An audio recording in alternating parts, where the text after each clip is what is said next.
Hello everyone, welcome back to my channel.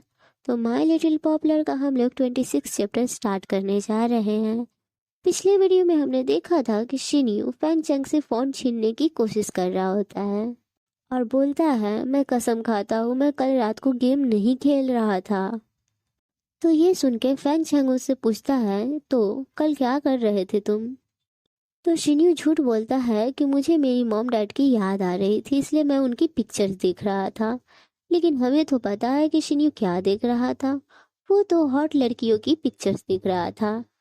तो यहीं से हमारा 26 चैप्टर स्टार्ट होता है। फैंग चैंग शिन्यू को एक हॉट गर्ल की पिक्चर दिखाते हुए बोलता है, क्या ये तुम्हारी मॉम है? और शिन्यू उस पिक्चर को देखकर बहुत ज़्यादा ब्लश करने लगता है और उसे बहुत ज़्यादा एम्बैरेसिंग फील हो रहा होता है। शिन्यू बहुत ज़्यादा एम्बैरस होते हुए बोलता है, तुम्हें मेरे फ़ोन को देखने के लिए किसने कहा था? तुम मेरे प्राइवेसी में इस तरह से नहीं झांक सकते। ये सुनकर फैंग चैंग शिन्यू के मेन पार्ट की तरफ देखते हुए बोलता है, प्राइवेसी? वो तो वहाँ है ना।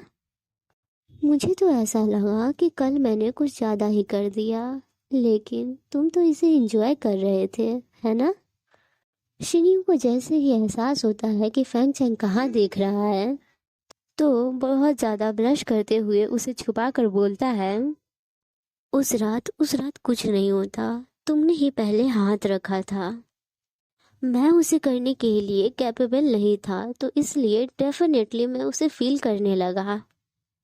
ये सुनकर फैंग चैंग उसके करीब जाके बोलता है, सच में क्या तुमने बहुत ज़्यादा एंजॉय किया? तो शिन्यू बोलता है, मैंने तुमसे पहले ही कहा था कि मैं एक नॉर्मल लड़का हूँ। शिन्यू की बात सुन के फैंग चैंग उसके कान में बोलता है, एक नॉर्मल लड़का दूसरे लड़के के छूने से ठीक रहेगा? शिन्यू उससे दूर होते हुए बोलता है, तुमने जो कल रात को किया वो सिर्फ एक टच नहीं था, मुझे सब समझ आया। अगर फिर से तुम कुछ ऐसा करते हो तो मैं तुमसे लड़ूंगा। शिन्यू फैंग चैंग को ये सब बातें सुना ही रहा होता है कि तभी फैंग चैंग उसके गालों पे किस कर लेता है और बोलता है, अब तुमने इस किस को भी इंजॉय किया है, तो अब तुम्हें रिस्पॉन्सिबिलिटी लेनी ही चाहिए। उस रात मुझे याद है कि किसी ने मेरे हाथों को इतने जोर से पकड़ा था कि मैं उसे वापस ले ही नहीं पाया। शिन्यू तो अपने गाल को पकड़ के बहुत ज़्यादा ब्लश कर रहा होता है। वो बोलता है, तुम बहुत बड़े झूठे हो, तुम झूठ बोल रहे हो। तुम्हें वो थे जो मेरे पास पहले आए थे। आगे फैंग चैंग शिन्यू का फ़ोन देखते हुए बोलता है, तुम इतने घबराए हुए क्यों हो? मैं किसी को नहीं बताऊंगा। लेकिन पहले तुम मुझे ये बताओ कि तुम्हें ये लड़की पसंद है? तो शिन्यू बोलता है, हाँ मुझे यही पसंद है। और अपने मन में बोलता है, दरअसल मुझे ये भी याद नहीं है कि ये लड़की कौन है और इसका नाम क्या है। इस वक्त मैं बहुत ज़्यादा एम्बैरस हूँ। मुझे फ़र्क नहीं पड़ता कि मैं इसे क्या बता रहा हूँ। शिन्यू को कुछ ना बोलते देख फैंग चैंग उससे पूछता है, उस रात जब तुम मेरे हाथों में थे तो क्या तुम मेरे बारे में सोच रहे थे? फैंग चैंग का सवाल सुनकर शिन्यू बहुत ज़्यादा चौंक जाता है। वो थोड़ी देर बाद कुछ बोलने की कोशिश करता है लेकिन बोलता नहीं। वो मन में सोच रहा होता है, उस रात सच में मैं यू फैंग चैंग के हाथों के बारे में सोच रहा था। मैं उस वक्त पागल हो गया था। शिन्यू ये सब सोच ही रहा होता है कि तभी फैंग चैंग शिन्यू के फोन से शिन्यू का मुंह पकड़ करके बोलता है, यस, सो तुम मेरे बारे में ही सोच रहे थे, है ना? अगले ही पल शिन्यू पैनिक करते हुए बोलता है, तुम्हारे बारे में कौन सोच रहा था? मैं तो उस वक्त बस अच्छा करने पे ध्यान दे रहा था। आगे फैंग चैंग बोलता है, मैंने तुम्हारी अच्छी चीज़ों पे नज़र डाली है। अगर तुम मुझे एक और मौका दो तो मैं तुम्हें रिग्रेट नहीं करने दूंगा। तुम डेफिनेटली बहुत ज़्यादा अच्छा फील करोगे। आगे फैंग चैंग सिन्यू को बहुत ज़्यादा लस्ट भरी आंखों से देखते हुए बोलता है, तुम्हारे फ़ोन में जो रिकॉर्डिंग है मैं उससे कुछ ज़्यादा बेहतर करके तुम्हें दूंगा। मैं तुम्हें गारंटी देता हूँ कि जब तुम पीछे मुड़कर देखोगे तो तुम बहुत ज़्यादा सेटिस्फाई फील करोगे। फेंग चैंग के मुंह से इतनी डर्टी डर्टी बातें सुन के शिन्यू बहुत ज़्यादा ब्लश कर रहा होता है। उसके पास तो शब्द ही नहीं होते हैं कि वो क्या बोले। और आगे फेंग चैंग की सभी डर्टी बातों को दिमाग से निकालते हुए बोलता है, मुझे मेरा फ़ोन दो, मुझे पासपोर्ट सेट करना है। तो फेंग चैंग बोलता है, एक बार जो मैं करना चाहता हूँ उसे रिकॉर्ड कर लेने के बाद मैं तुम्हें तुम्हारा फ़ोन वापस दे दूंगा। इसी के बाद हमें शाम का सीन दिखाया जाता है। शिन्यू ट्रेनिंग कर रहा होता है, वो भी गन के साथ। सभी टारगेट पे निशाना लगाते हैं। फेंग डोंगियान यानी कमांडर फेंग का निशाना लगता है 6 नंबर पे और कियांदू का भी निशाना लगता है 6 नंबर पे और बाई शिन्यू का निशाना लगता है 9 नंबर पे और यू फेंग चैंग का 10 नंबर पे। शिन्यू 9 नंबर पे निशाना मार के खुद को बहुत ज़्यादा महान मान रहा होता है और फेंग चैंग उसे देखकर गहरी सांस छोड़ता है, क्योंकि फेंग चैंग का नंबर हमेशा शिन्यू से ज़्यादा ही रहेगा। शिन्यू बहुत ज़्यादा खुश होता है। कमांडर फेंग बोलते हैं, शिन्यू तुम ऑसम हो, लेकिन ऐसा नहीं लगता कि तुम पहली बार गन हाथ में ले रहे हो। तो शिन्यू बोलता है, बेशक मैंने पहले विदेश में गन शूटिंग क्लास ली है और 12 तरह से भी ज़्यादा प्रकार की गनों का उपयोग किया है, लेकिन मैं पहली बार इस राइफल को चला रहा हूँ।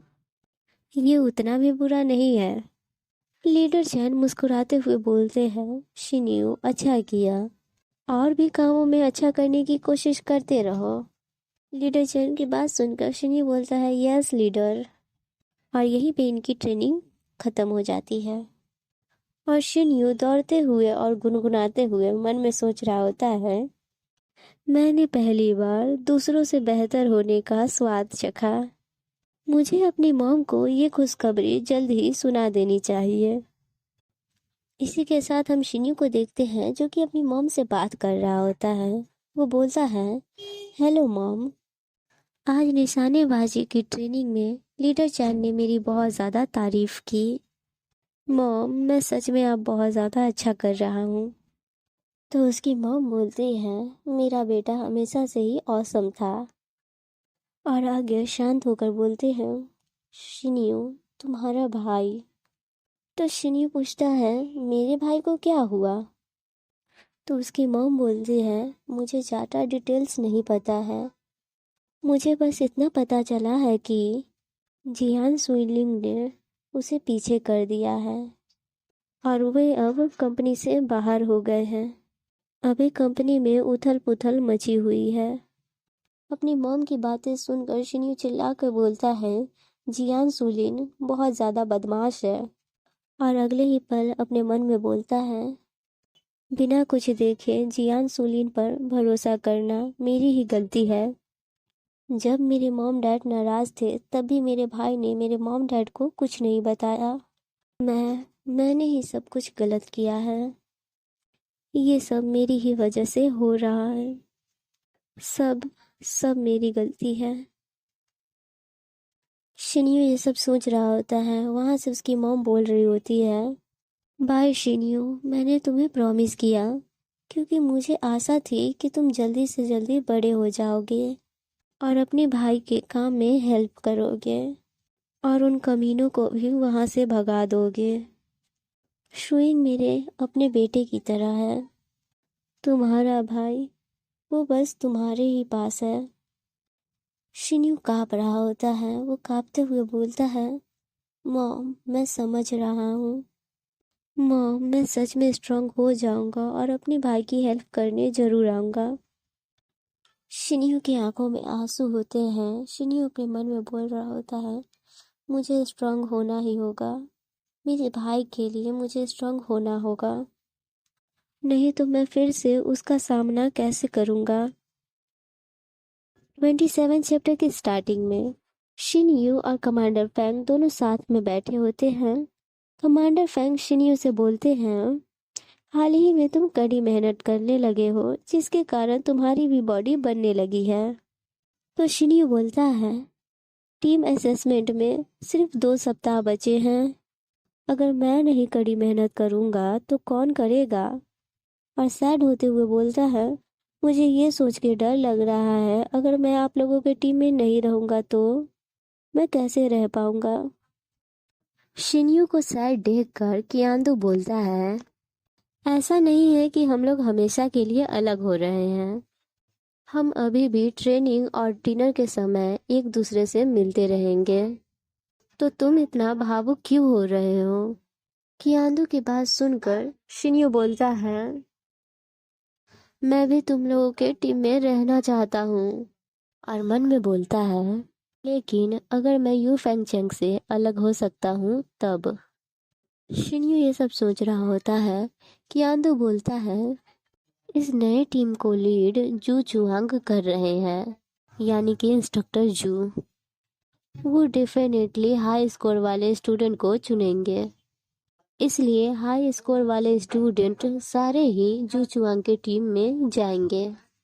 कियांदू की बातें सुनकर शिन्यू कियांदू से पूछता है, तो इसका मतलब ये है कि यू फेंग चेंग भी जू चुआंग के टीम में जाएगा, है ना? तो कियांदू बोलता है, बेशक। क्या तुमने नहीं देखा है जू चुआंग यू फेंग चेंग को कितना पसंद करते हैं? कोई रास्ता नहीं है कि वो उसे दूसरे टीम में भेजेंगे। कियांदू की बातें सुनकर शिन्यू बहुत ज्यादा खुश हो जाता है। वो बोलता है यस, और अपने मन में बोलता है, इसका मतलब है कि मैं आखिरकार उस trouble maker Yu Feng Cheng से अलग हो सकता हूँ। लेकिन मैं कमांडर फेंग को नहीं छोड़ना चाहता। शिन्यू चमकती हुई आंखों से रोते हुए कमांडर फेंग की तरफ देख रहा होता है। कमांडर फेंग उसे देखकर परेशान होते हुए पूछते हैं, बाय शिन्यू, चाहे हम एक टीम में हो या ना हो, हम अभी भी दोस्त हैं। मैं बार बार आपके साथ घूमने के लिए आऊंगा। ये सुनकर शिन्यू ओवर एक्टिंग करते हुए बोलता है, स्वामी, मत भूलना मेरे बारे में। कमांडर फैंग उसकी क्यूट एक्टिंग देखकर बोलते हैं, मैं नहीं भूलूंगा तुम्हें। उन दोनों को ये सब करते हुए यू फेंग चैंग भी देख रहा होता है। वो दोनों मस्ती कर रहे होते हैं। कमांडर फैंग शिन्यू से बोलते हैं, मुझे गुदगुदी करना बंद करो। वो दोनों एक दूसरे के साथ मस्ती कर रहे होते हैं और बहुत ज्यादा हंस भी रहे होते हैं, लेकिन उन दोनों की हंसी और खुशी दोनों ही फैंग चैंग को बर्दाश्त नहीं होती है। शिन्यू कमांडर फैंग के साथ खेल रहा होता है कि तभी फैंग चैंग उसे पीछे से खींचता है। फैंग चैंग के छूने से ही शिन्यू तो एकदम खुखार बन जाता है। एकदम गुस्से में उसकी तरफ देखते हुए बोलता है, तुम क्या कर रहे हो? शिन्यू का गुस्से वाला फेस देख के फैंग चैंग बोलता है, मैं बस खेल रहा हूँ। ये बोलकर फैंग चैंग शिन्यू को घसीटते हुए ले जा रहा होता है और बोलता है, मेरे साथ ट्रेनिंग करने चलो। शिन्यू छटपटाते हुए बोलता है, मैं अभी अभी दोपहर का खाना खा के आया हूँ, मेरा पेट भरा हुआ है, मैं ट्रेनिंग नहीं कर सकता हूँ। और उन दोनों को देखकर कमांडर फैंग बोलते हैं, मैं भी तुम्हारे साथ चलता हूँ, मुझे खाना डाइजेस्ट करने के लिए कुछ एक्सरसाइज करना है। कमांडर फैंग की बात सुनकर फैंग चैंग उसकी तरफ देखकर कोल्ड वॉइस में बोलता है, नहीं। और फैंग चैंग को इस तरह देखकर कमांडर फैंग कुछ नहीं समझ पाते हैं और अपने मन में बोलते हैं, आज मुझे ऐसा लगा कि यू फैंग चैंग मुझे राइवल की तरह देख रहा है। कमांडर फैंग, आप बिल्कुल सही सोच रहे हैं।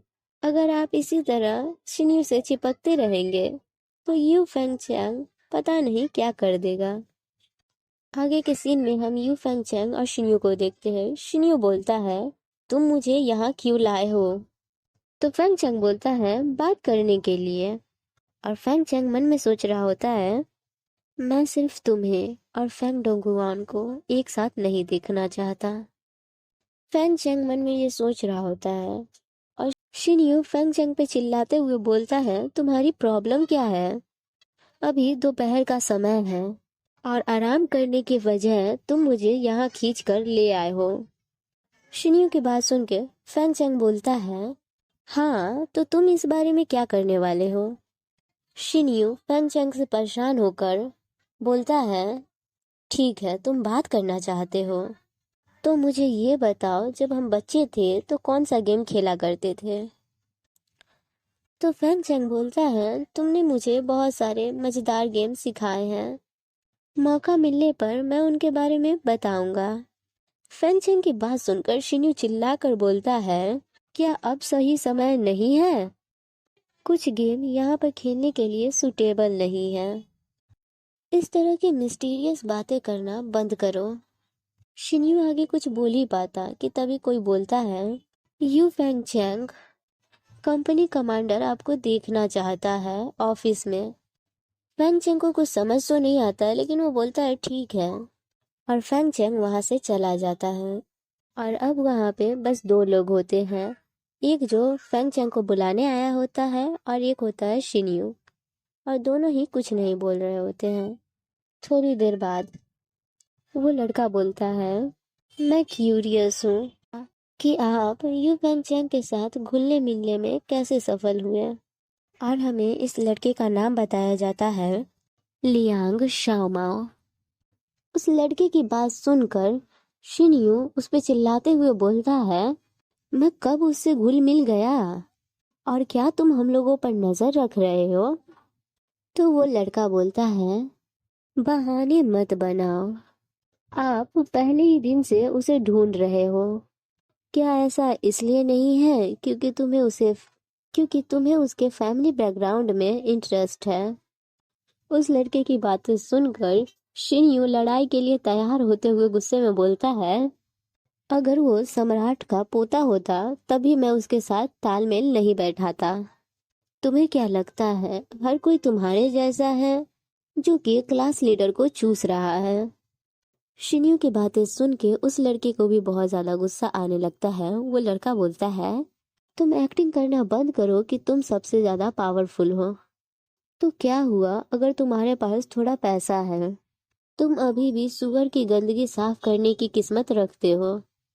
आगे शिन्यू उसे मिडिल फिंगर दिखाते हुए बोलता है, तुम कितना ज्यादा बकवास कर रहे हो, बस रुको मैं तुम्हें दिखाता हूँ। वो लड़का भी लड़ाई करने के लिए तैयार होता है और बोलता है, 2 सप्ताह बाद टीम असेसमेंट के दौरान तुम रोने के लिए तैयार रहना। इसके बाद हमें ये नहीं दिखाया जाता है कि इन दोनों में कैसी फाइट हुई जंगलियों जैसी या कुत्ते बिल्ली की तरह, हमें कुछ नहीं दिखाया जाता। आगे का सीन हमें दिखाया जाता है, शिन्यू गुस्सा करते हुए जा रहा होता है। तभी इंस्ट्रक्टर जू बोलते हैं, रुको, बाय शिन्यू अंदर आओ। शिन्यू देखता है और फिर अंदर जाता है। अंदर जाके वो किसी को सल्यूट करता है।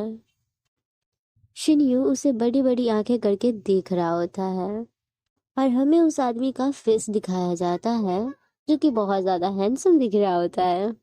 और हमें उसके बारे में बताया जाता है कि उनका नाम हुआ क्याओ, वो है यू फेंग चैंग के अंकल, और वाइस कैप्टन है सोन लेपर्ड यूनिट के। और आगे हमें पूरा ऑफिस दिखाया जाता है जिसके अंदर होते हैं इंस्ट्रक्टर जू, यू फैंग चैंग और उसके चाचा यानी कि अंकल, और होता है बाई शिन्यू। इंस्ट्रक्टर जू बोलते हैं, लिटिल बाई, क्या तुम ये जानते हो कि ये कौन है? लिटिल बाई यानी शिन्यू को ही बोल रहे हैं। शिन्यू कुछ नहीं बोलता। शिन्यू को कुछ ना बोलते देख इंस्ट्रक्टर जू बोलते हैं, देखो मैंने तुम्हें कहा था ना कि वो तुम्हें नहीं पहचानेगा। ये सुनकर यू फेंग चैंग के अंकल खड़े हो जाते हैं और शिन्यू के पास जाकर ग्लासेस नीचे करते हुए बोलते हैं, वो अब बहुत ज्यादा बड़ा हो गया है। शिन्यू तो बस यू फेंग चैंग के अंकल को देखे जा रहा होता है। वो मन में सोचता है, ये आदमी ऐसा लगता है कि वो मुझसे केवल 5 या 6 साल बड़ा है, लेकिन वो बातें ऐसे करता है जैसे जैसे कि वो मुझसे बहुत बड़ा है। शिन्यू ये सब सोच रहा होता है। तभी यू फेंग चैंग के अंकल उसके सामने हाथ बढ़ाकर बोलते हैं, बाय शिन्यू, है ना? मेरा नाम हुआ कियाओ है, मैं यू फेंग चैंग का अंकल हूँ, और मैं तुम्हारे भाई जियान सुइंग का दोस्त भी हूँ। जब तुम छोटे थे तब हम मिले थे। लेकिन ऐसा लगता है कि तुम्हें कुछ याद नहीं है।